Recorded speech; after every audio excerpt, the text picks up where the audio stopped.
네, 안녕하세요. 튜토리 영어연구소의 튜토리 선생님입니다. 어제 세미나는 잘 들으셨나요? 그리고 조금 행복해지셨나요? 아니면 고민이 더 많아지셨나요? 저는 깨달음을 조금이라도 얻으시고 행복해지는 쪽이었기를 좀 기대합니다. 오늘은 두 번째 테마인데 초등, 중등, 상위권은 상위권 아니야 라고 적어놨습니다. 이렇게 적어놓으니까 좀 언짢으신 분이 좀 많을 듯해요. 우리 애는 좀 잘하는 편이고 나도 교육 잘 시키고 있는데 네가 뭘 안다고 상위권이 아니야 라고 얘기해. 이런 얘기를 제가 들을 수도 있겠죠. 하지만 아직 끝까지 들어주시고 그렇지 않은 분이라면은 제가 후반부에 제시하는 결론하고 거의 일치하시는 분이니까 여기에 해당이 안 된다고 생각을 제가 하겠습니다. 그래서 초등부 상위권의 착각이라는 것은 일부가 아니라 이제 대부분의 어머님들이 갖고 있는 그 사고에 대해서 제가 약간의 그 깨달음을 조금 더 드리고자 합니다. 아무래도 제가 교육 쪽에 오래 있다 보니까 생각도 좀 많이 했고 그 사례도 좀 많이 했으니까 한번 들어보시고 참조하실 것은 참조하시는 게 좀 낫다고 좀 생각을 합니다. 일단 여기 들어가기 전에 저는 일단 교육할 때 대입지향적 교육을 한다는 걸 좀 알려드리고요. 대입지향을 한다는 거는 이제 경쟁사회를 철저하게 이제 인정한다는 뜻이고요.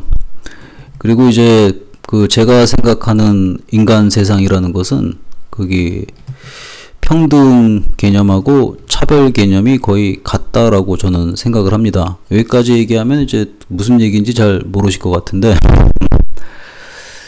되게 이제 이런 얘기를 좀 하잖아요. 뭐 경쟁 없는 세상에 살고 싶다. 진짜 경쟁 없는 세상에 살고 싶다 얘기를 많이 합니다. 지금 현재 정권을 뭐 비난하고 그런 느낌이 아닙니다. 그냥 교육에 관련된 제 생각하고 인간 세상에 관련된 제 생각을 갖다가 믹스해서 말씀드리고자 하는 거니까 언짢지 말고 그냥 편안하게 받아주셨으면 좋겠습니다. 인간이라는 생명체 자체가 경쟁을 굉장히 좋아합니다. 너무나도 좋아합니다. 올림픽을 한번 보세요. 올림픽 보면 우리가 왜 열광하냐면 금메달 땄을 때 짜릿하잖아요. 1등이니까. 근데 올림픽 참가해가지고 참가하는 사람한테 전부 다 금메달을 준다 그러면은 그게 재미가 있겠습니까? 또 월드컵 참가하면은 전부 다 우승. 재미가 없잖아요. 그러니까 뭔가 누군가를 이기고 경쟁에서 이기고 그 위에 섰을 때 그 즐거움을 갖는 존재가 인간이라는 존재입니다.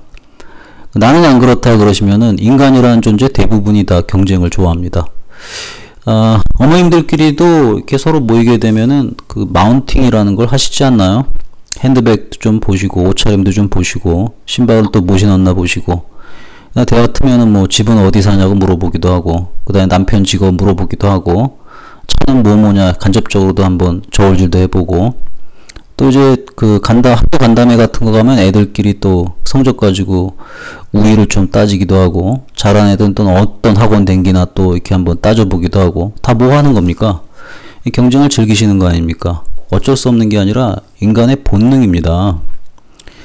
그 다음에 평등하고 차별이 똑같다는 것은 같은 분야에 있어 가지고 어떤 사람이 잘해서 1등이고 어떤 사람이 못해서 꼴등이다 그러면 1등을 1등답게 대우하고 꼴등을 꼴등답게 대우하는 게 저는 평등이라고 생각합니다. 그러니까 결국은 그 차별이 존재하는 거죠. 차별이 존재하기 때문에 평등하다고 저는 생각을 합니다.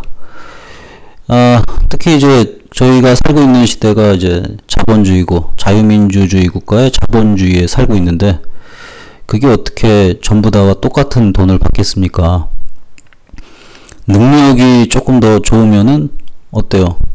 그만큼 더 벌어야죠. 저는 그게 평등이라고 생각합니다.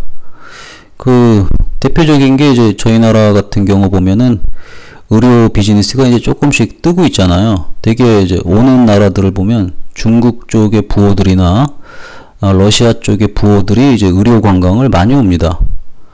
걔네들은 그렇게 돈이 많은데 왜 자기 나라에서 안 하고 한반도까지 와서 의료를 받을까요? 기술이 딸려서 그럴까요? 네, 맞습니다. 의학기술이 저희 나라가 굉장히 세계적 수준이고 러시아 같은 경우에는 자국의 국민들이 자국의 의사들을 믿지를 못합니다. 왜 그렇게 됐을까요? 되게 단순합니다. 되게 이제 공산권 국가들 보면은 대표적인 게 이제 중앙아시아에 있는 뭐 카자흐스탄이라든가 그 근처에 있는 뭐 우즈베키스탄이라든가 이런 나라들 보면은 공부를 많이 한 사람들한테 돈을 많이 주지 않습니다. 오히려 이제 택시를 운전하시는 분들이 돈을 더 많이 버는 경우가 있습니다. 저희 입장에서는 이제 굉장히 헷갈리는 시스템이죠.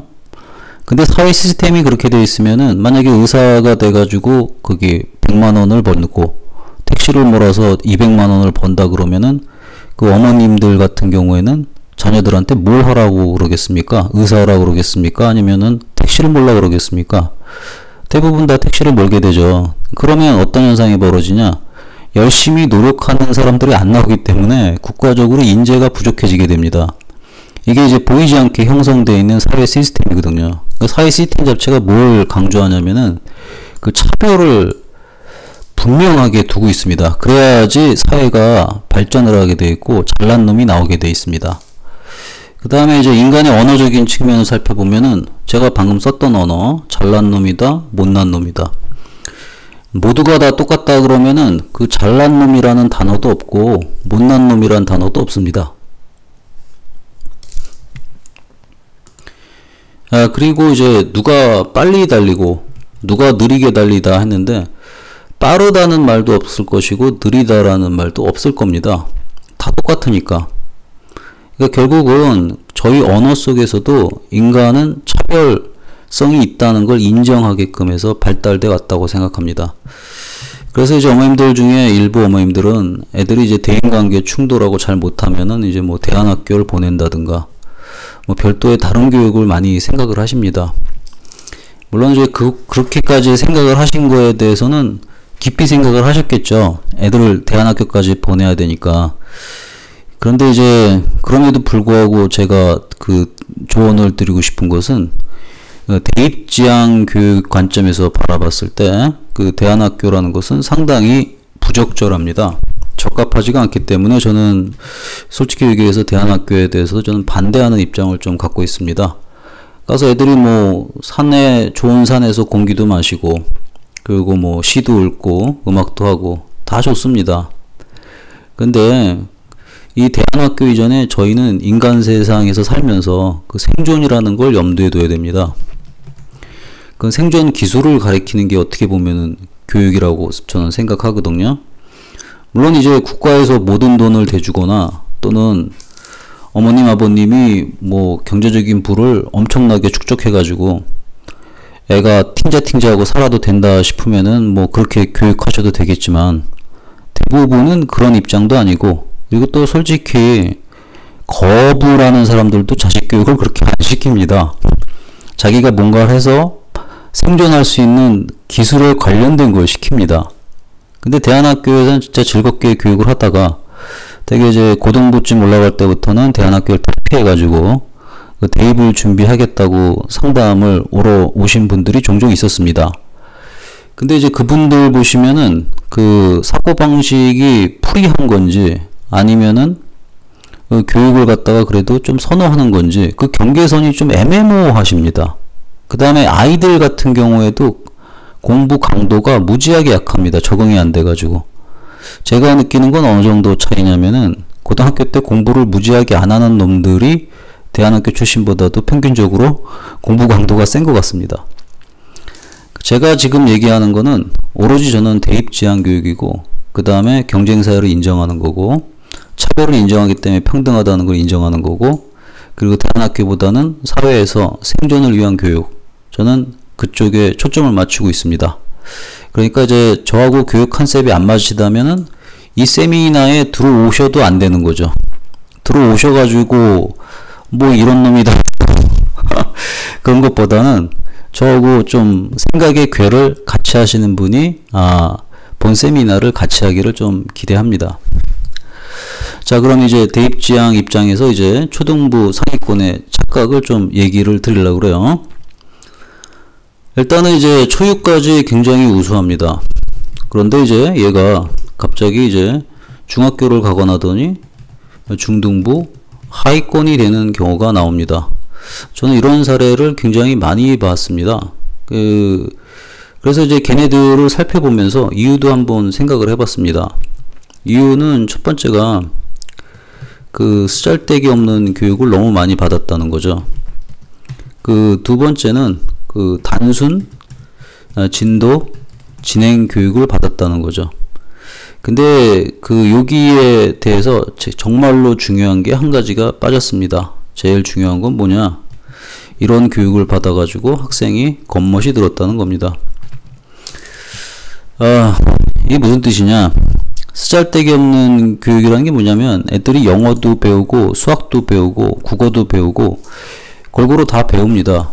그런데 이제 그 범위가 너무 광범위하다 보니까 공부인지 놀인지 헷갈리게 좀 교육이 진행되는 경우가 많습니다. 그러니까 요즘에는 교육 컨셉도 거의 오락이나 재미처럼 많이 흘러갑니다. 물론 그렇게 해서도 어느 정도 내용을 흡수하겠지만 제일 중요한 게 뭘 놓치고 있냐면은 깊이 있는 사고를 할 수 있는 능력을 갖다가 아예 없애버리는 것 같아요. 일단은 생각을 안 하게 되면은 뇌가 발전을 하지 않습니다.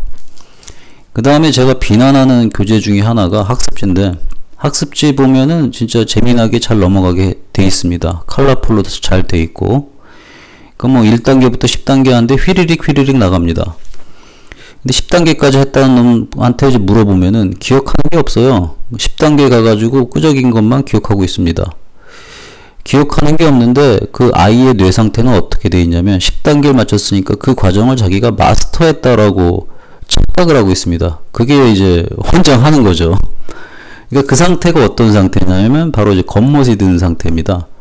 애가 이런 상태로 초등학교 때 좀 잘났어 뭐 이런 얘기 듣던 애들은 중등부 가는 순간 바로 하위권입니다. 중위권도 못 버팁니다. 그리고 또 본인이 초등학교 때 잘했다는 인식을 좀 갖고 있어 가지고 중학교 때 가서도 그 인식만 갖고 있고 성적은 점점 바닥으로 떨어지면서 요런 것만 자꾸 추구합니다. 단순 진도 진행, 쓰잘데기 없는 교육. 그러면서 이제 먹여주는 교육에 자꾸 익숙해지게 되죠. 먹여주는 교육을 어떻게 하겠어요? 단답형밖에 못 주잖아요. 복합적인 거를 줄 수가 없죠. 그러니까 결국 애는 뇌 상태가 안 좋아지게 되고 다음에는 이제 공부를 하려고 해도 이미 공부 습관도 없고 공부 동기도 없는 데다가 또 이제 힘들게 머리 쓰는 건 하기 싫으니까 결국은 공부를 안 하게 됩니다. 그래서 이제 초등학교 때 이제 좀 목적을 가려서 교육을 하는 게 저는 굉장히 필요하다고 생각합니다. 이거에 대한 판단을 잘 하셔야 돼요. 판단을 좀 스스로 할 줄 아셔야 됩니다. 스스로. 초등학교 때 이제 국어 교육이라고 그러면 학교에서 받는 거 말고 이제 논술이나 토론 같은 거 종종 시키시는 것 같아요. 이게 뭐 나쁜 건 아닌데 이게 솔직히 저는 학원까지 보내야 되는 이유를 잘 모르겠어요, 제가. 영어 같은 경우는 또 원어민 있는 것도 어머님들 엄청 좋아하시더라고요. 그 다음에 수학 같은 경우에는 초등학교 수학 문제들 자체가 문제 있는 게 많습니다. 약간 좀 비논리적인 문제들이 좀 많아요. 통밥으로 푸는 문제들이죠. 통밥으로 푸는 문제, 감으로 푸는 문제 이런 것들 많아요. 그 다음에 뭐 스토리텔링이다 그래가지고 엄청 거창하게 타이틀 부여해 놓은 것들 있죠. 그 다음에 기타인데 기타가 옥석을 좀 가리셔야 되는데 좀 너무 좀 많은 시간을 소요해서 가리키는 게 좀 많아요. 제가 이렇게 대충 적어 놓는데 자세히 적기 시작하면 뭐 한두 가지가 아니게 되죠. 국어 같은 경우는 제가 당장 해결해 드리겠습니다. 집에서 교육할 수 있는 걸로. 제가 가르쳐 주는 방식대로만 하시면은 분명히 논술학원 2년 이상 보낸 효과가 분명히 나올 겁니다. 일단은 이제 일주일에 사설 하나 정도만 준비해 주세요. 사설은 이제 애들이 읽을 만한 사설이죠. 또 사설이 아니더라 그러면 이제 비문학 같은 거 괜찮습니다. 저는 사설 되게 권장합니다. 왜냐하면 사설을 쓰는 사람들 자체가 잘난 사람이잖아요. 그 잘난 사람들이 쓰는 글을 베끼게 하는 겁니다. 그래서 이거 갖다가 필사를 시킵니다. 필사. 사설 필사만큼 저는 좋은 국어 논술 훈련이 없다 생각해요. 필사를 어디다 시키냐? 원고지에다가 시킵니다. 원고지에다가 띄어쓰기 똑같이 원고지 쓰기를 가르칩니다. 그 다음에 필사한 다음에 뭘 시키냐면은 애들한테 그 요약문 작성하는 걸 시켜보세요. 요약. 띄어쓰기가 안 됐네요. 여기 좀 촘촘히 붙여 쓰겠습니다. 그 비문학을 필사한 다음에 사설을 갖다가 요약문을 작성하게 합니다. 이것만 6개월 하시면은 이 아이의 국어 실력은 엄청나게 진보합니다. 편하죠. 그러니까 이걸 갖다가 하라고 그랬더니 그 매일 또 시키시는 분이 있는데 매일 시키면 애들이 이걸 어떻게 합니까? 사설 일주일에 한 편입니다. 그래서 이제 어머님이 아이하고 게임을 할 때 뭘 하시면 되냐면은 그게 사설 필사할 때 5탈자를 갖다가 어머님께서 점검을 해주시면 됩니다. 그러니까 이제 더 좋은 거는 어머님도 같이 쓰면 좋습니다. 같이 쓰면서 애하고 아웅다웅 얘기를 하는 거죠. 그러니까 이제 초등학교 4학년 정도 되면은 말을 듣기 때문에 그때부터 이제 좀 시키시면 됩니다. 게임 삼아서. 그럼 이제 글씨 연습도 되고 굉장히 좋죠. 필사라는 거는 그대로 베껴야 됩니다. 그 다음에 뭐 그 사설이 의미하는 바를 얘기하라 하는 거는 이제 밥 먹을 때 이런저런 얘기를 해주면 좋고요. 그 다음에 요약문 같은 경우에는 처음에 잘 안 됩니다. 안 되지만은 자꾸 서버로 타다 보면은 어느 순간 요약이 잘 됩니다. 요약이 된다는 거는 그 스토리를 이해한 거죠. 일주일에 이거 사설 필사만 한 편씩만 시켜도요. 아이는 엄청나게 실력이 듭니다. 국어 논술학원 토라고 한 다음에 거기 가서 앉았다 놀다 오는데 뭐 성격도 좋고 좋지만은 솔직히 배우는 게 전 없다 생각을 굉장히 많이 하거든요. 배우는 게 없잖아요. 가서 듣고만 오니까. 그래서 저는 그런 교육을 굉장히 안 좋아해요. 제가. 제 아이도 그런 걸 안 시켜요. 제가. 의미가 없으니까. 그 다음에 영어 같은 경우도 이제 집에서 충분히 할 수 있죠. 그 다음에 원어민을 교육시키는데 지금 어머님들 나이대에서 한번 주변을 보세요. 스피킹이 완전하게 되는 사람 몇 명 되나 한번 보세요. 10명 중에 1명도 없습니다. 어머님들 중에 영어를 조금 잘하신다는 분들도 솔직히 얘기하면 잘하지 못합니다. 그냥 자기가 알고 있는 표현하고 단어 내에서 계속 돌고 도는 거예요. 주변 어머니보다 좀 나아 보이니까 하시는 것 같은데 그렇지 않아요. 살다 오신 분들도 똑같아요. 거기 살다 오시더라도 거기서 학교를 다니거나 뭐 이래야지 영어라는 말이 늘지 그렇게 해가지고는 말이 안 늡니다. 그러면 결국에는 원어민한테 시간 투자해서 재밌게 노는 시간이 좋겠냐. 그 시간에 영어 단어라도 좀 외우게 시켜가지고 대입에 가까워진 게 좋겠냐. 저는 이 두 가지 문제라고 생각을 많이 하거든요. 제가 선택한 거는 당연히 이제 원어민이 아니죠. 원어민이 아니고 제 아들 같은 경우에는 당연히 제 프로그램 튜코송만 시켰습니다. 지금도 이거 하고 있고요. 다른 거 절대 안 시켰습니다. 이렇게 얘기하니까 뭐 제가 영어 선생님이니까 그럴 수 있지 않냐 싶은데 물론 이제 그런 거야 있겠죠. 제가 판단을 할 수 있으니까 그 판단하에서 움직이는 거니까요. 그렇지만 이제 그걸 갖다가 지속적으로 시킬 때도 방해하는 세력들이 저도 많습니다. 방해하는 세력이 누구냐면 저의 어머님, 그 다음에 저의 와이프 항상 방해합니다. 다른 거 더 시키려고. 그걸 다 막아주는 게 제 역할입니다. 그러니까 쓸데없는 시간 투자 애한테 안 하려고 저도 무지 애썼습니다. 그 다음에 수학 같은 경우에는 초등학교 수학 교재를 초사과하고 초오과 초육을 검토해 보면은 30-40페이지면 다 요약이 돼요. 진짜 알아야 될 것은. 근데 어머님들이 신경 쓰는 것은 학교에서 뭐 주간평가 뭐 그런 거 보는 거에 점수 가지고 되게 연연하십니다. 근데 거기 나오는 문제들 보면은 응용된 문제 이런 거 보더라도 그거 몰라도 상관없는 것도 되게 많아요. 대학교 들어갈 때. 그러니까 저는 오로지 보는 게 머리에 꽂혀 있는 게 대입만 보다 보니까 대입과 관련이 없는 거는 그냥 거의 무시하고 지나갑니다. 초등학교 때 진짜 많이 해야 될 게 뭐냐면은 연산이에요. 연산. 연산을 엄청 많이 해야 됩니다. 연산 속도가 굉장히 빨라야 됩니다. 그걸 이제 중학교 가서 애들이 자꾸 실수하는 이유가 연산 훈련을 많이 안 해서 그래요. 연산 훈련 같은 거 시중 교재만 나가도 문제집 많고 인터넷만 돌아다녀도 다운받을 만한 거 많잖아요. 그걸로 연습시키면 돼요. 양 정해가지고. 그리고 이제 기타 같은 거 시키실 때는 제가 추천하고 싶은 거는 아이가 좋아하는 거 한두 가지 시키시면 됩니다. 그러면은 충분히 시간이 많이 생겨요. 그러면서 뭘 시키고 있냐면 어머니들이 국어, 영어, 수학에 딱 필요한 것만 시키고 있는 게 됩니다. 근데 이제 초등부가 만약에 좀 나이가 어리다 싶으면은 제가 제안하고 싶은 게 있습니다. 제안하고 싶은 게 있는데 한번 따라 해보실 용의가 있나요? 제안하고 싶은 교육이 되게 단순한데, 정도 교육을 하시거나 아니면은 그 새길 교육을 저는 굉장히 둘 중에 하나로 선택해서 하시는 걸 좀 권장드립니다. 정도 교육은 지금 방금 설명한 겁니다. 국어, 영어, 수학, 기술 해가지고, 기타 해가지고. 그러니까 이제 정도 교육을 얘기하면, 대입에 그 필요한 교육만 하는 겁니다. 그리고 이제 시간이 여유롭죠. 그 다음엔 애한테 자유를 주는 겁니다. 그래서 자유롭게 할 수 있는 거를 좀 하시면 됩니다. 그 다음에 이제 새길 교육인데요. 새길 교육이 조금 감이 잘 안 오실 겁니다.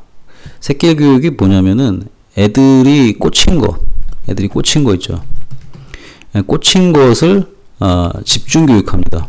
집중 교육해가지고, 그렇게 해가지고 결국에는 어떻게 하냐면은 공교육하고 만나게 하는 겁니다. 공교육과 만나게. 이제 제가 했던 교육은 새길 교육에 거의 가깝습니다. 제 얘기를 조금 해드리면 좀 도움이 되실 것 같아요. 제가 뭘 했냐면은 아들이 이제 4살 때부터인가 이제 앉아가지고 그림을 그리더라고요. 볼펜 가지고. 근데 그림을 꽤 잘 그렸어요. 근데 이제 4살짜리가 뭐 2시간, 3시간 앉아서 그림 그리는 게 이제 보통 일이 아니잖아요. 처음에는 그냥 내비뒀는데 계속 그리는 걸 보니까, 그래서 선생님을 갖다 붙였죠. 티처가 이제 들어왔죠. 티처 미술 선생님한테 부탁했던 것도 애가 표현하는 걸 좀 도와달라는 거였죠. 그 다음에 이제 계속 그리다 보니까 애가 어느 날 자동차만 그리고 있습니다. 자동차. 지금도 지금 까먹지 않는 게 있는데, 카라는 만화 있잖아요. 카라는 애니메이션 기억할 겁니다. 카스 이렇게 돼 있나요? 이게 이제 카스 애니메이션을 집에서 거실에서 틀어가지고 보는데, 이놈이 경주하는 씬을 보더니 벌떡 일어나가지고 그걸 계속 보더라고요. 그래서 이 카스라는 애니메이션은 몇 번을 봤는지 모르겠어요. 한 수십 번, 수천 번은 봤을 거예요. 거기 나온 것들을 하나하나 다 그리더라고요. 그러면서 이제 경주용 자동차에 이제 관심을 얘가 갖게 됐죠. 그러니까 이제 전문적인 이제 경주용 차 넘어갑니다. 그러면서 이제 한국에 있는 차들 같은 거, 다양한 차들 있죠. 한국 차들. 거기에 대한 이름까지 다 외우게 되고, 그 다음에 이제 외제차로 넘어가기 시작했죠. 이제 외제차로 넘어가면서부터 얘 욕구가 좀 세졌습니다. 이걸 갖다가 좀 영어로 공부하고 싶은 욕구가 생겨가지고, 영어로 자기가 쓰고 싶어 하더라고요. 그러니까 욕구가 생겨버린 거죠. 저도 원래 애를 초등학교 2학년 때부터 영어 교육을 시킬 생각이 없었는데, 애가 너무 좋아하다 보니까 본인이 원해서 한 거예요. 본인이 원해서. 그래서 이제 하루에 1시간씩 아빠 프로그램 해가지고 튜코 수업을 이렇게 시키게 된 겁니다. 근데 뭐 많이 시킨 게 아니라 딱 1시간만 시켰어요. 그러니까 뭐부터 시켰냐면 쓰기, 알파벳 깔끔하게 쓰는 거, 인쇄체, 그 다음에 이제 필기체 쓰는 법, 글씨부터 가르쳤습니다. 글씨. 그 다음부터는 이제 저희 배우는 이제 중등 2500 어휘, 그리고 이제 아침마다 이제 학교 같이 가니까 같이 가면서 이제 이런 것들 했죠. 뭐 수금지와 목도 천해명, 앞에 펼쳐지는 전경에 대한 영어 단어들, 동서남북, 그리고 말 같은 거 만드는 거, 그런 게임들을 되게 많이 했어요. 왔다 갔다 하면서. 그래서 이제 발음이 먼저 익숙해진 다음에는 어휘 교육으로 넘어가게 된 거죠. 그러니까 이제 쉽사리 적응을 하기 시작했습니다. 이거 제가 의도했던 건 아니에요. 저도 그냥 애들 꽂힌 거 집중 교육을 했고, 그 다음에 이제 공교육과 만나게 했고, 그러다 보니까 이제 지가 알아서 공부하는 게 생기기 시작한 거죠.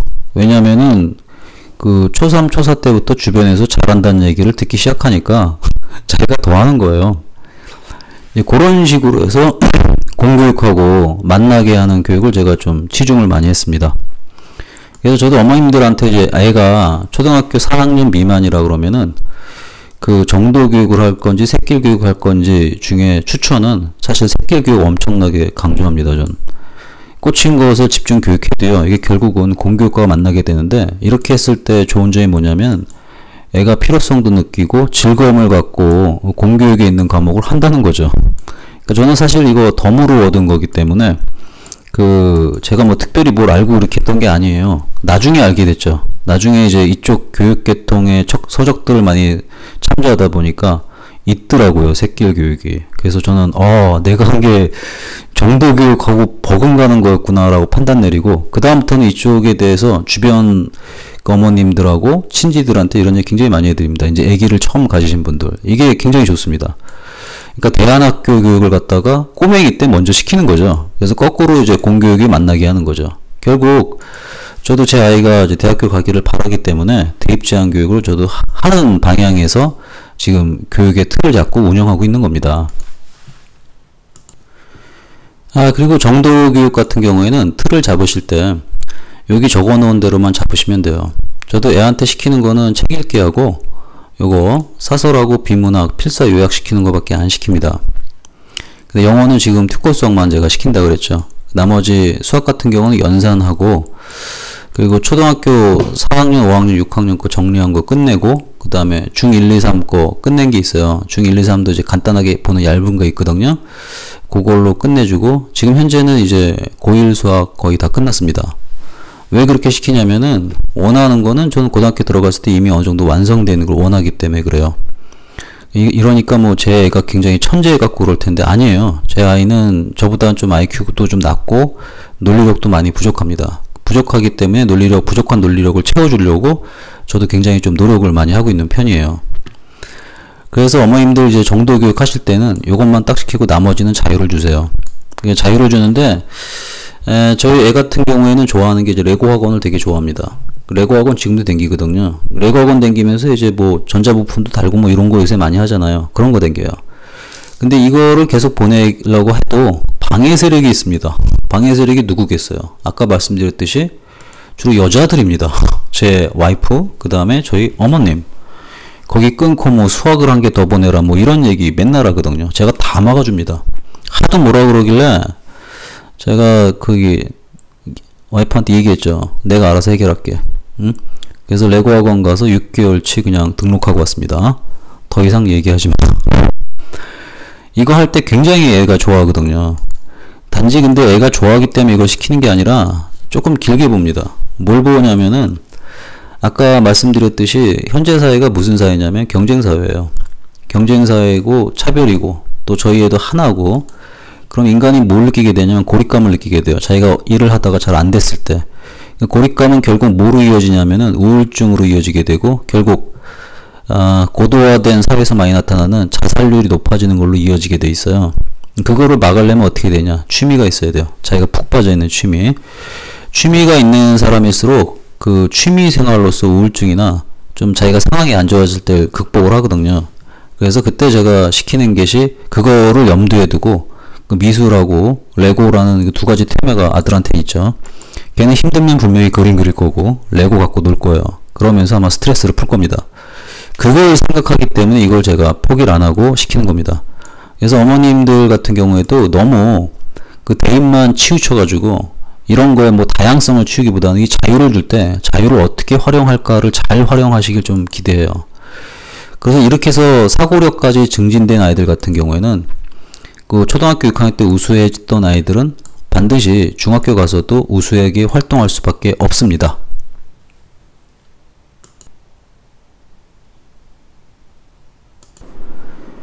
세미나에 거기 초등부 어머님들이 좀 많이 참석하신 것 같아가지고 초등부 어머님들한테 좀 도움을 많이 드리려고 노력을 하다 보니까 시간을 좀 많이 쓰게 됐네요.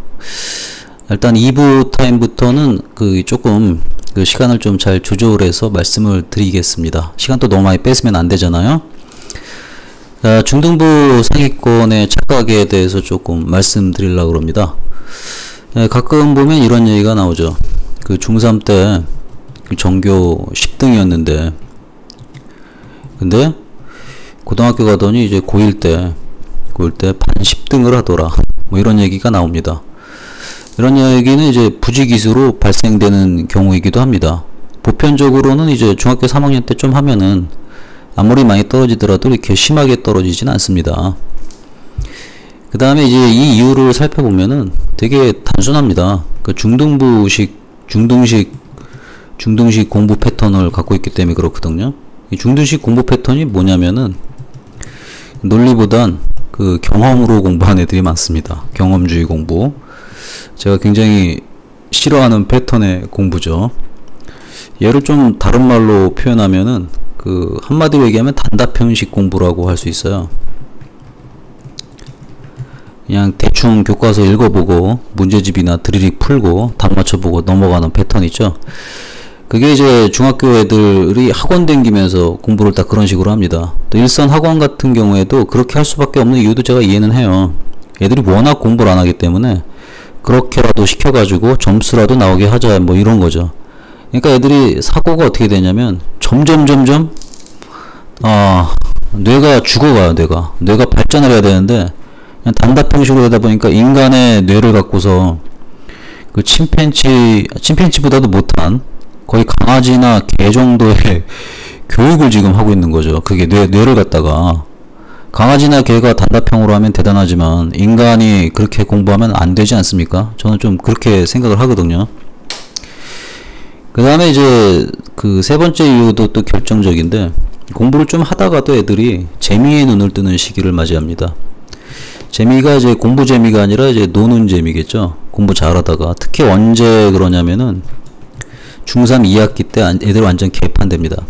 중3 2학기를 거쳐가지고 하이라이트를 언제 찍냐면은 그 겨울방학 때 하이라이트를 찍습니다. 이때 이제 중3 상위권 찍고 있던 애들이 착각하는 게 뭐냐면 고등학교 가서도 내신 때만 반짝하면 점수 나오겠지라는 착각을 합니다. 절대 안 나오거든요. 그런 얘기를 해줘도 듣질 않습니다. 그러니까 이때는 겨울방학 때는 엄청나게 강하게 통제가 들어가야 되는 시기인데 이때 좀 재밌는 게 해외여행도 많이 가죠. 이때 어떤 애들 같은 경우 뭐 한 달 갔다 온 애들도 있습니다. 한 달 갔다 와서 또 갔다 온 다음에 공부한다고 약속은 하지만 갔다 와가지고 또 본격적으로 열심히 놀죠. 그러니까 머리가 어떻게 되냐면 이 겨울방학 2달 동안 석탄이 가지고 고등학교를 가죠. 그러니까 이제 그때부터 부랴부랴 뭐 이것저것 알아보는 거예요. 그렇게 만들면은 안 되겠죠. 그러니까 결국에는 이유는 두 가지밖에 없습니다. 단답형식으로 공부했던 두뇌를 갖다가 노느라고 아예 그 두뇌마저 석탄으로 만들어 버린다. 그런 애들은 결국 10등이 될 수밖에 없죠. 그러니까 이 단답형식 공부해가지고 등수 나왔던 애들 같은 경우는 바로 이것 때문에 아까 전반부에서도 제가 말씀드렸듯이 이 겉멋이 그냥 들어오고 있는 거죠. 나는 그래도 전교 10위권 했어 뭐 이런 생각. 그래서 이런 애들은 어떻게 알 수 있냐면은 수업할 때 보면 바로 알아요. 수업할 때 질문을 들어보면 알거든요. 질문이 거의 가관이죠. 안 배웠는데요. 안 배웠는데요. 아주 많이 나오는 질문 중에 하나예요. 안 배웠는데요. 배웠는데도 안 배웠는데요. 그래요. 그 다음에 선생님 그거 책이 없어요. 정말 많이 나온 얘기죠. 여기 나온 스토리 보면은 제가 느끼는 건 뭐냐면 애들은 연구 능력 자체가 없어요. 연구 능력. 그래서 저하고 이제 수업한 애들한테 제가 많이 하는 얘기 중에 하나가 제가 바로 답을 안 주거든요. 바로 답을 안 주고 생각해서 답을 얘기해봐. 생각해봐. 연구해봐. 이거 굉장히 많이 요구해요. 그러니까 애들은 모른다고 답을 다 가르쳐 주기를 기대하는 질문을 때립니다. 걔들이 왜 그럴까 생각해보면 초등학교 때 그렇게 배운 거예요. 또 선생님들도 귀찮거든요. 그냥 물어보면 답해주면 그걸 넘어가잖아요. 그러니까 생각을 안 해요. 생각을 안 하고 안 배웠는데요. 그 책이 없어요. 안 배웠는데요로 살펴보면은 이게 어떤 현상이냐면 애들한테 여러분들이 만약 수학책에서 2 더하기 2를 배웠다고 생각을 해봐요. 근데 실제 문제에서는 2 더하기 2가 나온 게 아니라 이제 4 더하기 3이 나온 거죠. 그럼 애들은 안 배웠다고 그래요. 이게 안 배운 건가요? 배운 거죠.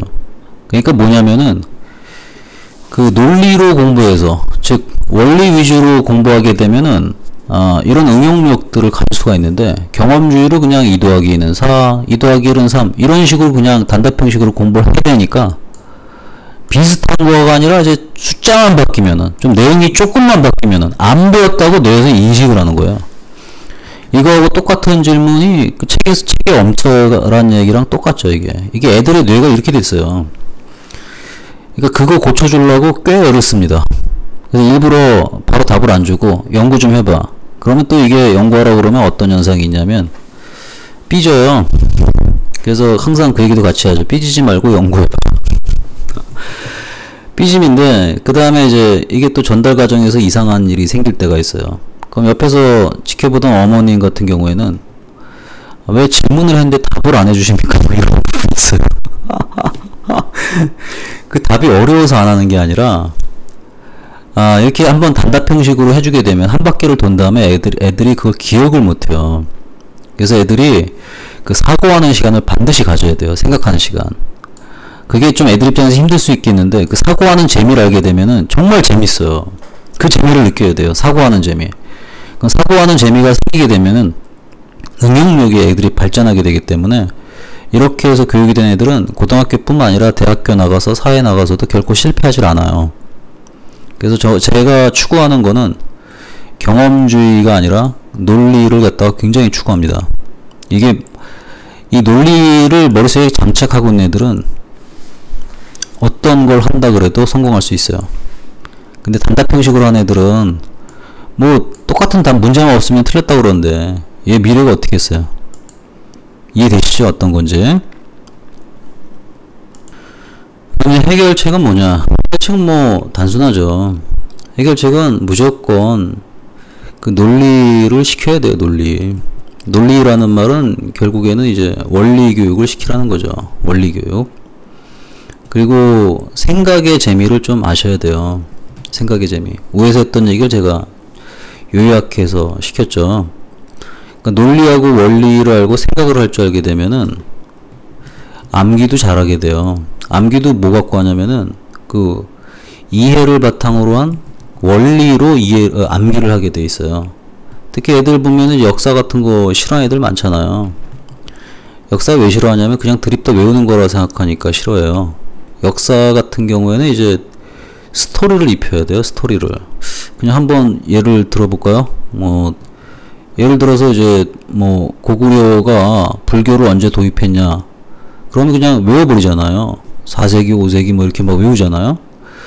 근데 이제 그걸 갖다가 좀 재밌게 가르치는 것보다는 재밌게 자기가 이해를 해야 돼요. 그 고구려란 나라하고 백제란 나라는 뿌리가 같잖아요. 둘 다 부여에서 나왔고, 그 중에서 전성기를 먼저 맞이한 나라가 이제 백제죠. 백제에서 이제 잘 나갔던 왕이 이제 근초고왕 아닙니까? 근초고왕 그 군대한테 화살 맞아 돌아가신 임금님이 이제 고국원왕이죠. 그러니까 뭐 근초고왕의 부하들한테 화살 맞아서 사망하시다 보니까 고국을 원망하며 죽으셨잖아요. 이제 고국을 원망하며 죽으셨는데 그 나라가 왕이 사라졌는데 어수선하지 않겠어요? 어수선하잖아요. 그러니까 이제 다음에 소수림 왕이 나오게 되죠. 그럼 불교가 언제 들어오겠어요? 국민들의 정신을 갖다가 통합할 필요성이 좀 생기게 된 게 언제예요? 왕이 죽었으면 나라 근간이 흔들리잖아요. 그럼 당연히 이제 소수림 왕이 거기 불교를 도입해가지고 나라를 정비해야겠죠.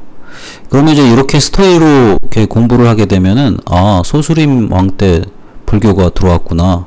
이유가 고국 원왕이 백제한테 쳐 맞아 죽어서 화살 맞아 죽어서 이런 식으로 스토리를 짜는 거죠. 그러면 소수림 왕 때는 어때요? 나라를 갖다가 안정화를 시키니까 그 다음에 영향을 거쳐가지고 광개토 왕이 나와서 땅 따먹기 전쟁을 이제 벌이기 시작하는 거 아닙니까? 그럼 이제 왕 이름도 자연스럽게 외워져요. 고국원왕, 소수림왕, 그 다음에 광개토왕이구나. 그 중간에 영양왕이 있거나 말거나. 역사에서 다룰 때, 그 시험에서 다룰 때도 중요한 왕들을 좀 많이 다루잖아요. 그러면은 안 헷갈리다는 거죠, 이게. 응? 그러니까 공부에서 그런 요소를 본인들이 찾아내야 돼요. 그러니까 이렇게 공부하면 뭐가 걸려요? 생각을 하다 보니까 이제 시간이 걸리겠죠. 시간이 걸리지만 어떤 게 있어요? 한번 암기하고 나서 절대 안 까먹습니다. 이게 공부예요. 제가 애들한테 교육할 때 몇 가지 팁 같은 거는 얘기해 주죠. 순서대로 하는 것. 왜 그렇게 되는가. 한번 기억한 다음에 평생 기억을 해야 되거든요.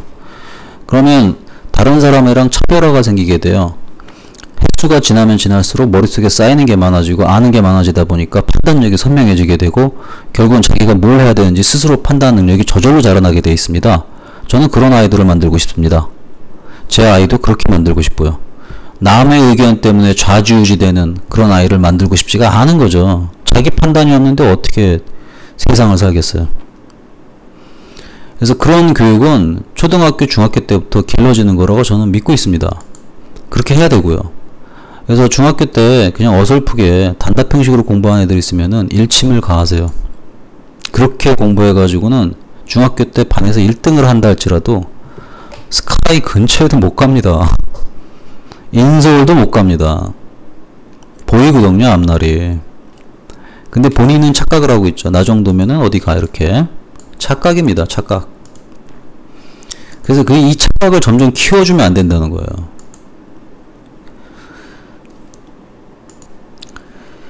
그리고 이제 특히 저는 중3들이 좀 있으면 고등부가 되잖아요. 중3 어머님 아버님들한테 부탁하는데 겨울방학 관리를 확실하게 시켜주세요. 겨울방학 계획표를 지금 짜라 그러세요. 지금 짜가지고 몇 월 며칠부터 시작하겠다라는 걸 다짐을 받아 놓으세요. 그때 고민하지 않고 바로 시작할 수 있게. 그건 되게 중요합니다. 겨울방학 때부터 뭘 교육시켜야 되냐면 공부 습관을 들여야겠죠. 공부 습관이라는 건 생활 습관하고 밀접하게 관련된 것이고 결국은 생활 습관하고 밀접됐다는 건 결국 성공 습관이라는 거예요. 이 부분이 방학 때부터 갖춰져야지만이 애가 탈선을 안 합니다. 고등학교 가서. 고등학교 공부해서 바로 적응을 해야 될 거 아니에요. 중3 겨울방학 때 애들이 유혹이 많아요. 친구들이 다 놀기 때문에. 그럼 친구들이 다 논다는 건 무슨 뜻이죠? 찬스잖아요. 공부만 하면은 네가 고등학교 가서 먹는 거 아니야. 응? 그리고 이제 공부 욕심 있는 애들은 보편적으로 10시간에서 14시간 공부합니다. 사실 저는 이제 공부하는 학생 입장에서는 이게 정상이라고 생각하거든요. 10시간, 14시간 공부하고 금요일 오후부터 시작해서 토요일 좀 놀고 그리고 이제 일요일날 좀 오후부터는 다시 한번 공부 열심히 하기 위한 태도 좀 잡아주고 이렇게만 습관을 짜더라도 이 아이는 고등학교 가서 절대 무너지지 않습니다. 그래서 이제 중학교 때 공부할 때 방금 제가 제시한 해결책, 논리 위주 학습, 원리 위주 학습, 생각 좀 많이 하는 거. 그 중앙3 같은 경우에는 겨울방학 때 계획표를 지금 짜세요. 엄마 아빠한테 다짐 받고 그리고 방학 시작하자마자 바로 공부 들어갈 수 있게끔 지금 개판으로 놀지 말고 지금은 적당히 하면서 겨울방학 때부터 본격적으로 드라이빙을 시작한다라고 생각을 하기를 바랍니다.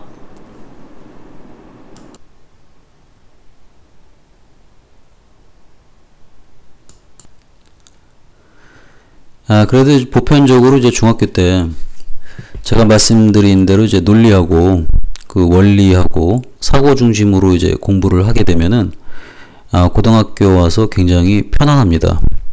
고등부의 속성을 좀 잘 이해를 하게 되죠. 고등부 상위권의 특징은 좀 독특한 게 좀 있습니다. 고교 때부터 갑자기 잘하는 애들이 나옵니다.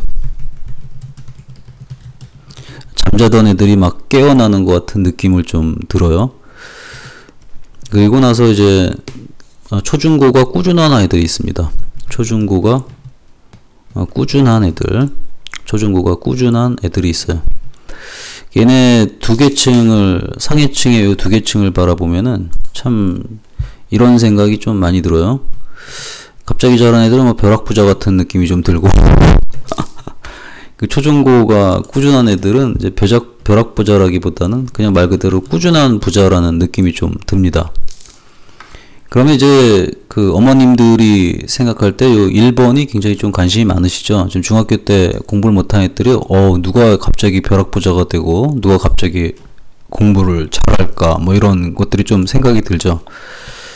그리고 이제 앞서서 말씀드렸던 것 중에 중학교 와가지고 중학교에서 이제 고등학교 와가지고 중3 상위권이었다가 이제 고등학교 고1 하위권으로 전락하는 애들 있죠. 얘네들 같은 경우에는 대표적인 게 제가 뭐라고 그랬어요. 겨울방학 때 개판으로 지냈기 때문에 그렇죠. 그래서 가장 기억에 남는 애가 하나 있는데 걔 얘기를 제가 좀 안 했어요. 간호학과 갔는데 간호학과인데 전문대에 갔죠. 지금은 이제 뭐 수원 살아요. 수원 살고 가끔 집안끼리 왕래도 하고 그래요. 그쪽 갈 일 있으면 꼭 걔네 집 들려가지고 놉니다. 숙박비도 아낄 수 있고 좋습니다. 지금은 잘 살아요. 생긴 것도 좀 이쁘고 많이 아끼던 애였죠. 이쁘고 공부 잘하면 그렇게 이쁠 수가 없어요. 이렇게 얘기하니까 저보고 외모를 많이 따진다 그럴 것 같은데 전 지구에 존재하는 모든 남자가 예쁜 여자를 좋아합니다. 여자들도 마찬가지 아닌가요? 전 지구에 존재하는 여자가 잘생긴 남자를 좋아합니다. 그런 관점에서 봐주시면 감사하겠습니다. 얘는 이제 중학교 1, 2, 3을 제가 데리고 있던 애인데 공부를 참 잘했어요. 전교 1등만 했죠. 머리도 엄청 좋았습니다. 머리도 엄청 좋아가지고 서울대가 가능하다고 제가 보고 있었거든요. 논리력이 뛰어났으니까. 근데 언제부터 엇나갔냐면 이 겨울방학 때부터 좀 엇나갔습니다. 겨울방학 때부터 거의 개판 생활했죠. 그러니까 이성의 눈을 떴어요. 자기가 이쁘다는 거에 이제 눈 뜬 거예요. 왜냐면 남자들이 막 대시하고 그러니까 남학생들이 거기에 들떠가지고 거의 뭐 사교계에 데뷔한 것처럼 지냈어요. 거기까지는 그래도 괜찮았어요. 그럭저럭 공부는 좀 하고 지나갔거든요. 근데 본격적인 거는 이제 고등학교 들어가서가 문제입니다. 고등학교 들어가가지고 갑자기 이제 방송반을 하더라고요. 이 방송반이 예나 지금이나 다른 서클보다 거기 서로 만나는 게 되게 많아요. 공부 시간을 잡아먹죠. 뭐 긍정적으로 생각을 할 수도 있겠지만은 한참 공부해야 될 때 이런 활동을 많이 하게 되면은 성적을 갉아먹게 되고 그쪽 세계 재미에 푹 빠져버리게 되는 경우가 있거든요. 그래서 이제 방송반 할 때부터 제가 개난리를 쳤죠. 방송반 하지 마! 응? 엄청 했죠. 불러다 놓고 계속 얘기하고. 아까우니까. 망가질까봐. 근데 결국에는 얘가 그만뒀습니다. 그만둔 게 이제 방송반을 그만둔 게 아니라 이제 저와의 인연을 끊었습니다. 제 학원을 끊어버렸습니다. 하도 어머니도 이제 등살에 못 이겨서 결국 끊게 됐죠. 어머니 엄청 미안해 하셨죠.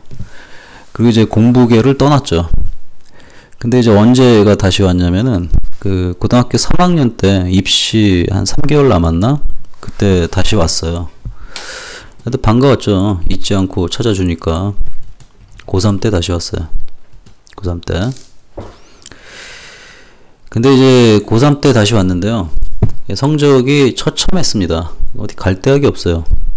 4년제에서는 갈 데학이 전혀 없었습니다. 그래도 이제 3개월 남았으니까 어떻게 공부를 시작했죠. 근데 이제 너무 아까워가지고 이런 얘기를 제가 했었죠. 재수하자. 꼭 네가 이렇게 보잘것없이 가야겠냐. 재수해서 가자. 올해는 준비한다는 마음으로 그냥 마무리하고 바로 재수 들어가자. 아까우니까. 그러니까 제 머릿속에는 뭐가 있었냐면 중1, 2, 3에서 고1 전반부까지 이제 두뇌가 우수해가지고 서울대를 제가 생각했었거든요. 계속. 너무 아깝잖아 얘가. 근데 이제 얘가 했던 아주 멋진 말이 있죠. 똑똑하긴 똑똑해요. 자기에 대한 판단이 분명했어요. 자기도 이렇게 얘기하다. 선생님 저도 그렇게 하고 싶대요. 그런 생각도 해봤대요. 재수해서 좀 좋은 대학 갈까 생각을 해봤대요. 그리고 자기를 바라보니까 이미 노는데 몸이 익숙해져가지고 공부를 할 수가 없대요. 자기는 그냥 점수 최대한 나오는 거 맞춰가지고 전문대 진학하겠다고. 이 얘기를 제가 들어도 가슴이 물컹했는데 엄마 아빠가 들으면 기분이 어떻겠어요 이게. 너무 아깝잖아 이렇게 하는데. 저도 이게 천추의 한이 돼요. 이때 천추의 한이 돼가지고 이때 엄마 아빠 불러놓고 엄청 했어야 되는데 그게 지금도 뇌리에 좀 남아있거든요. 그랬으면 낫을 텐데. 그래서 얘가 계기가 돼가지고 얘 이후에 들어왔던 애들에 대해서는 말도 못할 정도로 심하게 터치했어요. 이제 백마고 댕겼던 애인데, 백마고 3학년짜리 백마고 1, 2, 3 다 댕겼죠. 이 친구는 공부를 그렇게 안 했어요. 안 했는데 이 친구도 엇나가는 시기가 한 번 있었죠. 그때가 언제였냐면 이제 고2 때. 고2 때 이제 그 남친하고 여러 친구들이랑 있는 거 걸렸어요. 그때 시기가 얘가 정상적인 아이였다가 순식간에 삐딱해지는 시기를 맞이했었거든요. 그래서 이제 그 교육 좀 하려고 불러다 놓고 얘기하는데 거짓말까지 나오더라고요. 거짓말 나오니까 사진 보여줬죠. 사진 찍어놨거든요. 그제서야 이제 삐딱한 모습 보이더라고요. 그때 얘 교무실에 앉혀놓고 어머님 부르고 아버님 부르고, 왜냐면 다시는 이런 애 만들면 안 되니까. 그게 또 이제 인간관계가, 얘도 이제 중학교 1, 2, 3, 고1, 2를 댕겼으니까 저거 5년이잖아요. 5년이면 거의 삼촌보다 더 가까운 사이가 될 수 있죠. 계속 보니까. 또 어머님 아버님하고 그런 친분관계가 강하다 보니까 그 다 오셨죠. 오셔가지고 이 사진 공개하고 그동안 했던 데이터 다 보여드리면서 거의 뭐 지랄을 했죠. 지랄. 목적은 딱 하나. 이거 만들지 말자. 이거. 얘는 그렇게 잘하는 애는 아니었지만 여기서 한번 애가 요 시기 때 애들이 고등학교는 이런 시기가 한 번씩 다 있어요. 이럴 때 한번 꺾여주면은 그때부터 망가지는 거예요. 끝나요. 이제 제가 한두 명을 본 게 아니에요. 그냥 뭐 알고 지낸 지 뭐 몇 달 안 돼 그러면 이렇게까지 안 하죠. 근데 5년을 봤는데 그때는 이제 그 교육비를 받고 안 받고 문제를 떠나가지고 애가 정말 잘 되기를 바라는 마음에 한가득 하거든요. 그냥 안 놔뒀죠. 근데 다행히 이렇게 한번 거의 지랄성으로 조지고 나니까 애가 정상으로 돌아왔어요. 이거 타이밍 되게 잘 잡아내셔야 돼요. 특히 이제 고등부 자녀 보내시는 분들은 한 번 정도는 굉장히 심하게 엇나가는 시기를 맞이하는데 그때 잘 잡으셔야 돼요. 꼭 제 방법이 옳다고는 못하겠지만 제가 취할 수 있는 유일한 방법이었어요. 저는 이제 부모는 아니니까. 그래서 이런 시기를 잘 막으세요. 잘 막으시면은 관리 잘 돼 있던 애들이 무너지지 않습니다. 자, 이제 좀 하위권으로 전락한 애들 얘기하고 살려낸 애 얘기도 하나 했죠. 근데 이제 여러분들이 이제 좀 주의하셔야 될 게, 고교 때부터 갑자기 잘하는 애들은 대학을 어딜 갈까? 대부분 스카이를 갈까? 근데 여기 애들 살펴보면은 스카이도 있고 비스카이도 있어요. 희한하죠? 스카이도 있고 비스카이도 있어요. 또 이제 상위 탑10 못 들어간 애들도 부지기수로 많이 나와요. 근데 이제 놀라운 거는 초중고 때부터 꾸준한 애들은 거의가 스카이고 아무리 못 가도 서성하는 다 가요. 제가 한두 명을 본 게 아니라 대부분 통계가 그래요. 그래서 요 꾸준한 애들을 주목할 필요가 있는 거고, 그 오늘 세미나의 목적도 꾸준한 부자, 꾸준한 애들을 만드는 데 있는 거죠. 이 꾸준한 애들이 왜 꾸준할 수 있을까? 그 부분을 배워야 되는 거겠죠.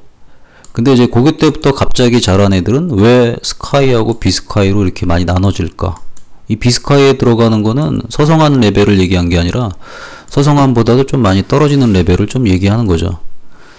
굴곡이 굉장히 심하다는 거죠. 그 이유는 굉장히 단순합니다.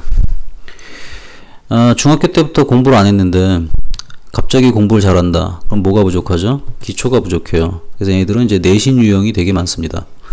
내신 공부만 좀 반짝반짝하고 그 수학이든 영어든 기본기가 안 되는 경우가 많아요. 그게 이제 나중에는 발목을 잡아가지고 거기 비스카이를 갈 수밖에 없는 그 상황에 처하게 되죠. 근데 이제 초중고가 꾸준한 애들 같은 경우에는 그 내신 유형 뿐만 아니라 수능 유형에도 굉장히 강하게 돼 있어요. 그러니까 내신과 수능이 다 골고루 나오는 애들이죠. 왜냐면은 공부를 꾸준히 해왔기 때문에. 그래서 그 어머님들이 타겟을 삼고 키워야 될 애들은 이 꾸준한 애들을 만든다는 데 있죠. 그러니까 이제 중학교 때까지 못했더라도 고등학교 때부터 갑자기 잘한 애들한테도 주의해야 될 게 기초 없는 부분을 갖다가 거의 완벽하게 메꿔주셔야 돼요. 그게 안 되면은 애들은 스카이가 아니라 상위 탑10도 못 가요. 이상한 대학을 갑니다. 제 말로는 치과대학이라고 하죠. 이상한 대학. 치과대학을 가요. 의대가 아니라 치과대학. 이상한 대학을 가게 돼 있어요. 스카이 진학자들의 특징을 좀 살펴볼 필요가 있죠. 스카이 진학한 애들의 특징을 살펴보면은 일단 엄마 레이더가 굉장히 좀 발달한 편이에요. 마미 레이더라고 그러죠, 영어에서. 그 다음에 두 번째 보면은 그 동기부여가 좀 돼 있어요, 애들이. 그 다음에 이제 세 번째 보면은 당연히 이제 공부 습관이 잡혀 있다는 거죠. 이외에도 뭐 다양한 항목을 정해가지고 그 특징을 나열할 수 있지만은 제가 분류한 건 딱 세 가지예요. 일단 엄마가 중심에 서 있어야 돼요. 중심에 서 있어야 되고, 그 다음에 이제 동기부여가 확실하게 돼 있어야 되고요. 그 다음에 공부 습관이 잡혀 있어야 돼요. 그러니까 이게 요 1, 2, 3 요 세 가지 중에서 한 가지라도 좀 강하게 되면은 애들은 성공을 해요. 제가 본 바로는 그렇습니다.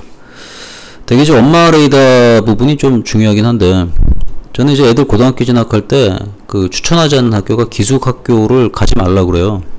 기숙학교. 되게 이제 이쪽 제가 있는 운정지역, 파주 운정지역에는 그 한민고가 있잖아요. 군인학교. 그 거기가 이제 기숙사 학교인데, 한민고 애들 이렇게 많이 얘기하면 여기서 대놓고 얘기하면 또 한민고를 비난하게 되니까 지금부터는 그냥 애취고라고 해요. 그죠? 그래도 좀 그 방송으로 나가는 거랑 비슷하니까 학교에는 좀 안 좋죠. 그냥 애취고로 하겠습니다. 그 애취고 같은 경우에도 애들이 기숙사에서 엄청 개판으로 놉니다. 그러니까 이제 애들이 뭐 거기 M존이다 그래가지고 뭐 거기서만 와이파이 되고 어쩌고저쩌고 학교에서 그렇게 얘기하는데, 애들이 영화를 다운을 받아가지고 밤새도록 영화 봐요. 그리고 이제 기숙학교다 보니까 이제 가끔 나와가지고는 본격적으로 놀고, 그렇게 해서 이제 고1, 2를 보낸 애들이 많아요. 그리고 고3 때 가서 살짝 공부해서 대학 가고 그런 애들이 부지기수입니다. 제가 뭐 한두 명을 제가 본 게 아니고 너무 많이 봤기 때문에, 한민고 자체가 본인이 막 공부하려고 그래도, 한민고랬네 또 죄송합니다, 본인이 공부하려고 그래도 주변 애들 때문에 또 같이 영화 보게 돼요. 그래요, 분위기가. 근데 거기만 그런 게 아니라 기숙학교가 대부분이 다 그래요. 제가 얘기하는 게 뭐냐면, 애들은 통제력이 없어요. 자기 통제력이 없어요. 그래서 그 중요한 시기를 그렇게 보내요. 그래서 저는 이제 기숙학교 보내는 걸 그렇게 반대합니다. 사례를 너무 많이 하니까. 근데 이제 어머님들 같은 경우에는 꼭 예외 법칙을 적용하잖아요. 남의 집 애들은 그렇지만 내 애는 다를 것이다. 통계의 법칙에 적용할 필요가 좀 있는 거예요. 기숙학교가 제대로 돌아가려면 기숙학원처럼 돌아가야 돼. 기숙학원. 기숙학원 되게 철저히 하게 하잖아요. 제가 알고 있는 이공계 기숙학원이 있는데, 거기 원장님을 아는데 그 원장님 장난 아니에요. 집에를 안 가요. 그 정도로 애들 관리하거든요. 그런 데는 가능성이 있어요. 그런 데는. 그렇지만 학교가 그렇게 하냐고요. 학교가 그렇게 안 하거든요. 그렇게 할 수도 없고. 그래서 이제 이런 부분을 갖다가 어머님들이 좀 잘 조절을 하셔야 되고요. 그 다음에 이제 자녀를 대할 때 어머님들이 권위의식이 좀 있어요. 어머님께서 낳으셨고 어린 시절을 통제하셨고, 그러다 보니까 이제 평등한 대화를 잘 못하세요. 겉으로는 평등하다 생각하는데 어조나 이런 거는 평등하지가 않거든요. 어조까지도 평등하게 할 수 있는 연습을 좀 하셔야 돼요. 엄마 생각에는 이걸 안 하면 좋겠는데 네 맘대로 해. 이건 평등한 걸 준 게 아니잖아요. 응? 하지 말라는 거잖아요. 그러니까 그런 거 얘기하는 거예요, 제가. 어조가 완전히 평등하고 요구하는 건 요구하고 그래야 돼요. 그 다음에 아이들의 욕구가 있는데 욕구를 통제하면 안 돼요. 욕구를 조절해 줘야 돼요. 예를 들어서 이제 요즘에 제 아들의 가장 큰 관심사는 뭐냐면, 제가 주말에는 이제 게임을 좀 할 수 있게 해주거든요. 자유롭게. 그러면 이제 애엄마 같은 경우는 중학교 가서는 어쩌냐 뭐 이런 얘기 하거든요. 그럼 이제 아들이 걱정되니까 와요. 아빠 나 중학교 가면 게임 못해 이러더라고. 아니야, 아빠 하게 할 거야. 왜 그렇게 하냐? 제가 걔 게임을 집에서 못하게 하면 걔 밖에 나가서 해요. 응? 차라리 제가 알고 있는 범위 내에서 하는 게 좋아요. 부모의 권위가 언제 나오냐면, 욕구를 어느 정도 할 수 있게 해줄 때 권위가 나오는 거지, 욕구를 못하게 할 때 나오는 게 아니거든요. 그 부분을 어머님들이 그렇게 잘 못하세요. 무조건 안 된다고 하는 게 좋은 건 줄 알거든요. 이걸 적절하게 조절을 할 수 있어야 돼요. 또 하나 얘기 들어보면 이제 흡연인데요. 이제 흡연한 애들 있어요. 특히 이제 한 부모님만 이제 예를 들어 드리면 좋겠네요. 제가 가르쳤던 제자인데, 걔가 이제 여차여차 재수를 하게 됐어요. 공부 되게 잘했던 애요. 걔가 이제 기숙학원을 보냈죠, 어머님께서. 기숙학원을 보내게 되면 그 안에서 이제 담배 피는 애들 좀 있거든요. 그때 담배 필 때 이제 부모님 허가를 받아야 돼요. 그래서 그 얘기를 저한테 묻더라고요. 그 어머님께서 저한테 어떻게 해야 되냐고. 자기는 당연히 거절했다 그러더라고요. 그 얘기 제가 딱 듣는 순간 째려봤죠. 자, 어머님께서 한번 생각해 봅시다. 이런 얘기를 했어요. 제가 기숙학원에 가셔가지고 애가 새벽 6시에 일어난다. 그리고 운동장 한 바퀴 돌고 밥 먹고 하루에 10분짜리 휴식 4번 있다. 걔한테 무슨 낙이 있겠냐. 또 담배도 원래 피던 놈이고. 근데 거기까지도 좋다. 담배 피지 말라는 건 괜찮다. 어머니 생각에. 근데 이것도 생각해봐라. 그 고등학교 3학년 졸업하고 이제 대입 준비한 놈이 엄마한테까지 전화가 와가지고 담배 피게 해달라고 부탁을 했을 때는 남자로서 자존심 다 깔아 뭉개고 엄마한테 복종한 거다. 근데 그럼에도 불구하고 그걸 거절한다. 그건 걔가 안 필 것 같냐. 몰래 피게 된다. 그리고 엄마한테 숨기게 된다. 흡연은 그만큼 강한 욕구다. 그걸 어떻게 하지 말란다고 해서 깁스해서 관리해주고 왔냐. 관리가 안 된다. 그 부분은. 그럼 어떻게 해야 되냐. 두 가지 선택밖에 없다. 엄마한테 숨기고 담배 피는 아들. 두 번째, 엄마한테 헐 뽑고 담배 피는 아들. 어느 쪽이 낫냐? 2번이죠? 그냥 2번은 시켜야 되는 거예요. 그때는. 그 이후에 한 달 정도 지나서 그 어머님 다시 만났는데 저한테 뭐라고 그러셨냐면 대단히 고맙다고 그랬어요. 아들이 자기를 대하는 태도가 달라졌대요. 달라지죠. 엄마가 자기 인정해준 거거든. 성인으로. 그게 이제 고등학교 다니는 게 아니라 고등학교 졸업한 애 경우에요. 그런 경우에 어머님들이 판단을 잘 못하세요. 그러니까 이제 무조건 욕구를 통제하는 게 좋은 게 아니라니까요. 어차피 통제하더라도 밖에 나가면 하게 돼 있는데 애가 몰래 할 것이냐 엄마한테 허락받고 할 것이냐 이 두 가지 문제라니까요. 허락받고 하는 게 낫겠죠. 그러니까 이제 이성 문제도 마찬가지예요. 애한테 이제 이성 문제가 생겼다 그러면 무조건 만나지 마! 만나면 죽어! 이러죠. 애를 24시간 따라다닐 수가 없고 애 24시간 핸드폰을 통제할 수가 없습니다. 결국은 어떻게 됩니까? 애가 몰래 만나요. 결국 어떻게 해야 돼요? 몰래 만나고 정보를 얻지 못할 것이냐. 애를 만나게 하는 거 허용하고 거기서 조언을 할 것이냐. 두 번째죠. 그러면서 이성 문제도 통제하는 거예요. 그럼 이성 문제까지 얘기를 하다 보니까 어떻게 돼요? 엄마 레이더에 다 걸려 있잖아요. 그런 생각을 하셔야죠. 그래서 저는 어머님들은 문제를 만드세요. 엄마한테 말 듣고 하면 안 되지. 욕구 조절 이건 넌 하지 마. 담배 무조건 피지 마. 남자친구 여자친구 무조건 만나지 마. 그거 들을 고등학생 한 명도 없습니다. 고등학생을 다루는 것하고 초등학생 중학교 2학년 이하를 다루는 게 같을 수는 없습니다. 그 부분을 알고서 여러분 어머님들께서 자녀 교육을 좀 하셔야 됩니다. 이게 바로 엄마 레이더의 중요한 역할이에요. 그냥 감시만 하는 게 아니라 유연성을 가져야 되죠. 유연성 안에 존재하는 일관성. 그 다음에 이제 동기부여를 갖다가 끊임없이 해줘야 돼요. 동기부여를 해주는 방법은 굉장히 단순합니다. 아이들 같은 경우에는 이제 장기적인 관점에서 동기부여가 잘 안 돼요. 그러니까 이제 단기를 여러 번 해주면 되게 좋습니다. 하나 예를 들어주면요. 저 같은 경우에는 이제 물론 이제 제가 이제 서울대 가는 게 목표였겠죠. 고등학교 때. 서울대는 뭐 내 거야 뭐 이런 식으로 체면을 걸기도 했지만 그보다 저한테 더 효과가 좋았다는 것은 이미 서울대를 들어간 것을 상상을 한 거죠. 합격을 한 다음에 뭘 할 것이냐. 합격한 다음에 하고 싶었던 게 저는 여자친구 사귀고 싶었거든요. 여자친구 사귀고 싶었는데 당연히 예쁜 여자친구 사귀고 싶었죠. 왜냐면 제가 고등학교 때까지만 해도 여학생이 앞에만 있으면 그냥 얼굴이 빨개지고 말 한마디 못하고 이런 사람이었어요. 이런 사람. 거기다가 말뿐만 아니라 쳐다도 못 봤죠. 뭐 저야 뭐지 남자 중학교에 남자 고등학교 나왔으니까. 응? 그러니까 그런 저만의 상상의 나래를 막 폈습니다. 그러면 이게 상상의 나래를 피면 기분이 좋아가지고 공부를 좀 많이 잘할 수가 있게 됐죠. 끊임없이 할 수 있게 됐죠. 그리고 상상을 하다 보면은 즐겁기 때문에 공부의 지루함을 갖다가 뭐라 그럴까? 좀 회피할 수 있었고 여자친구 모습을 제 맘대로 막 상상해요. 이런 것도 해주고 저런 것도 해주고 막 이런 거. 이걸 역으로 이용하세요. 역으로. 애가 좋아하는 게 있으면은, 게이머가 되면은, 만약 게이머가 목표로 해서 프로그램 학과를 가고 싶어 한다. 그러면은 그 얘기를 계속 해주는 거야. 야, 너 게이머 되면은 이런 거 만들면은 얼마나 벌 것 같아?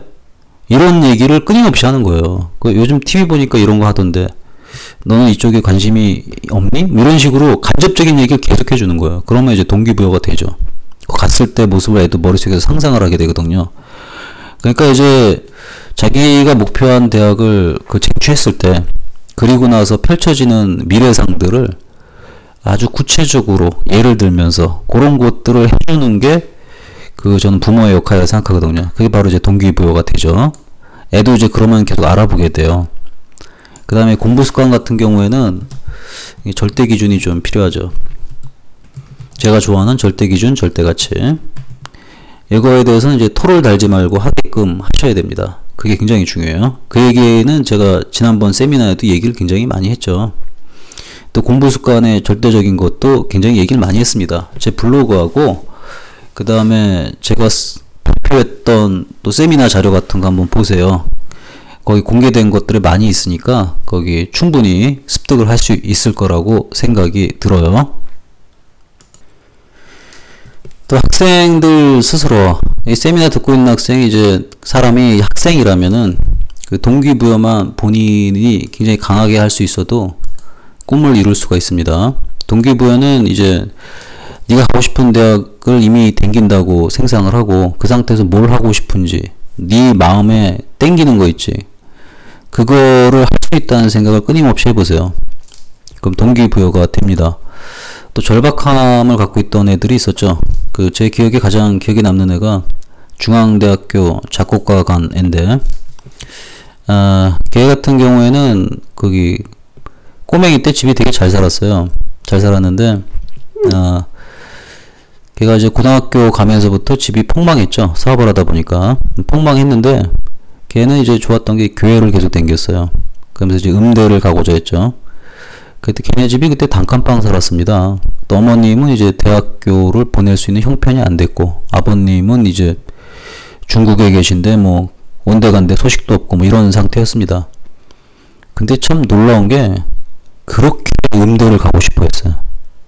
그래서 뭘 했냐면 얘가 교회에서 피아노를 쳤어요. 유일하게 악기를 칠 수 있는 교회니까. 끝나고 나서 또 피아노 가고 교회 생활 진짜 열심히 했습니다. 목적이 걔는 이제 피아노였죠. 근데 걔의 그런 모습을 지켜보면서 그 교회 안에 이제 음대를 들어간 대학생들이 있잖아요. 도와주기 시작했어요. 그 도와준 게 뭐예요? 입시를 봐준 거죠. 돈 한 푼 안 받고. 그래서 결국에 어떻게 됐냐? 중앙대 작곡가 갔어요. 전 진짜 대단히 감탄했습니다. 음대라는 데가 이렇게 돈이 엄청 들어가면서 가는 데인데 돈을 한 푼 안 들이고 들어갔다고요? 뭐 때문에? 자신에 대한 동기부여. 그 안 좋은 상황에서도 해내겠다는 마음가짐. 이 마음가짐 하나가 모든 걸 얻습니다. 그러니까 이제 얘가 되게 운이 좋은 것 같죠. 듣기에는. 얘가 만약에 교회에서 피아노 치고 그러는데 싸가지가 없었으면은 누가 도와줬겠어요? 응? 거기 대학교 다니는 사람이 미쳤다고 시간 내서 도와주겠어요? 싸가지가 있었던 거죠. 그리고 주변 사람들을 대하는 태도가 어떻겠어요? 좋았겠어요? 나빴겠어요? 당연히 좋았겠죠. 좋으니까 도와주죠. 그게 사람들이 생각할 때 그걸 갖다가 운이라고 생각하는데 운이 아닌 거예요. 본인의 품성하고 태도가 밖으로 나오게 되면은 주변 사람들이 이렇게 도와주게 되는 거예요. 그러니까 본인이 먹었던 이 동기부여가 순수했기 때문에 주변 사람들이 도와준 겁니다. 그럴 때 도와주는 사람도 되게 즐겁잖아요. 그래서 아이를 이런 상태로 만들어야 된다는 겁니다. 뭐 좀 하라 그러면 찡 뿌리고 그냥 엄마나 부려먹고 이런 애들 키우면 안 된다는 거죠, 전. 그런 애들은 밖에 나가서도 또 욕먹어요. 그 다음에 공부 습관. 이 공부 습관은 어느 정도로 해야 되냐면은 거의 기계가 돼야 돼요. 기계. 스타딩 머신. 좋아하는 말 중에 하나죠. 공부하는 기계. 스타딩 머신이 되면 됩니다.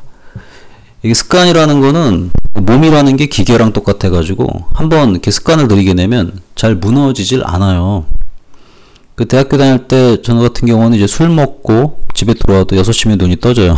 그때부터 영어책 봅니다. 아침에 영어책 1시간 반에서 2시간 보는 게 거의 습관이었거든요. 그 다음에 더 놀라운 거는 여자친구하고 이제 결별하고 되게 마음이 씁쓸하죠. 괴로운 상태에서 수면을 취해도 아침 6시면 눈이 떠져가지고 영어책을 보고 있는 제 모습. 그래서 그 공부 습관이 갖춰져 있기 때문에 그러한 인간관계의 실패 이런 것들 때문에도 슬퍼하는 기간이 되게 짧아요. 회복을 금방 합니다. 그러니까 이제 그 정도로 자기를 갖다가 만들어 가세요. 또 그런 아이들을 만드는 게 저희 부모의 의무가 아닌가 싶습니다. 저는 이제 부모 입장에서 자식을 생각할 때 물려줄 것은 돈이 아니라고 생각해요. 부모가 자녀한테 보여줬던 생활 습관.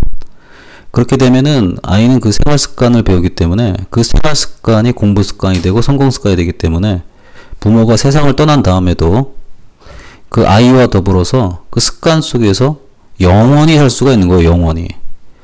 저 같은 경우에는 아버님이 좀 일찍 돌아가셨는데 지금도 아버님이 제 옆에 계세요. 왜냐면 아버님한테 배운 생활 습관을 제가 그대로 갖고 있으니까. 그래서 이제 부모님들이 그 교육 관점을 갖다가 기술적인 면에 치중하지 말고 멘탈을 굉장히 강화시킬 수 있는 교육에 좀 치중을 해주셨으면 좋겠습니다. 그게 바로 스카이 보내는 비법이에요. 나머지는 기술적인 건 애들이 다 알아서 하게 돼 있습니다. 거기도 조금 터치해주면 되잖아요. 예, 오늘 좀 길었습니다. 1시간 10분 정도 제가 얘기했는데 좀 건져가시는 게 좀 있길 바라고요. 교재는 다운받으실 때 비밀번호가 있습니다. 비밀번호는 몇 번이냐면은 그 3838입니다. 3838로 zip 파일로 되어 있으니까 3838 치면은 그 파일이 풀릴 거예요. 그러니까 PDF 자체가 아니라 zip 파일이에요. 집을 열어야지 PDF 파일이 열려요. 비번은 3838입니다. 그리고 이제 세미나 들으시고 그리고 좀 괜찮았으면은 소감이나 후기 같은 거 좀 올려주시면은 대단히 감사하겠습니다. 다른 사람들의 소감이나 후기로 읽으면은 저도 좀 마음이 좀 훈훈해지거든요. 좀 재미도 있고요. 정말 궁금한 게 있으면은 하단의 설명란에 맞춤 상담을 신청해 주시면은 친절하게 답변을 하여 드리겠습니다.